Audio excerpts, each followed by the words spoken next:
fire alarm was pulled, and I had just wandered into a supply closet with a janitor and maybe a couple of peers. I called my son, Ryan, and he said, "Dad, where's Alex?" I said, "I don't know." He said, "Dad, don't worry, it's gonna be okay." I said, "Ryan, I don't think it's gonna be okay." Alex wasn't at the hospital. The reason he wasn't at any of the hospitals is because he was still at that school, shot and bleeding and dying. On Valentine's Day in 2018, a lone gunman, a former student, walked into Marjorie Stoneman Douglas High School in Parkland, Florida, and opened fire, killing 17 people and wounding 17 others. It happened on the eve of the 19th anniversary of Columbine, one of the deadliest school shootings in history, where 12 students and 1 teacher were killed by 2 gunmen. When that happened, we actually brought some of the Columbine survivors to talk to some of those who survived Parkland. And not surprisingly, the memories of that day, those minutes almost 2 decades ago, were just as fresh as all of those years ago. When these school shootings happen now, it's been 19 years, what effect, if any, does this have on the two of you? It affects me terribly. I'm now a mother of 2, and I send them into this environment that I feel isn't safe. It's a struggle every day to send them off to school.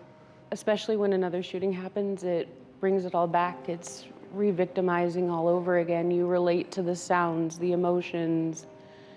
You're square one again. It You're like right back resets there. my progress. You know, it was tragically foreboding to have these former Columbine students talk to the Florida students. You know, Katie related that she had struggled with alcohol and drugs during this time, and that it was self-medication. And she said, that's something that I overcame on my own, and once I had my son, I couldn't handle my own grief and my own struggles, let alone try to deal with raising a small human being. I asked her about guilt. You said you felt a lot of guilt since then. Tell me why.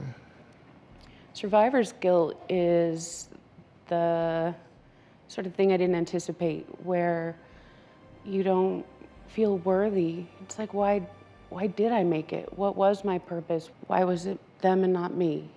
And she talked about the fact that she ran past her best friend who survived, but she said, I ran right past her. And she said, when it came down to it, the instinct was to save myself, and I was raised to help other people.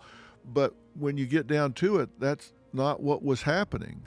So I had tremendous survivor's guilt for years, including a coach that she looked up to a lot who died saving her life and that of many others. Now, why am I pointing this out now? And it was so moving to see these survivors separated by 20 years is, you know, in America, we tend to read these headlines and we genuinely care about these people.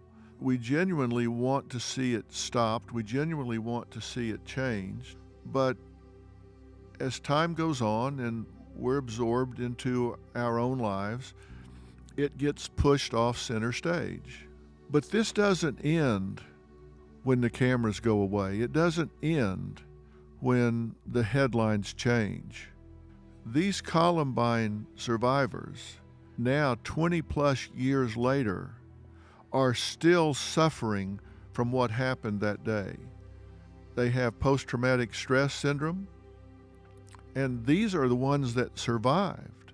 Think about the families who sent their children to school that morning and they didn't come back home alive. Think about what they have to deal with every time they turn on the television.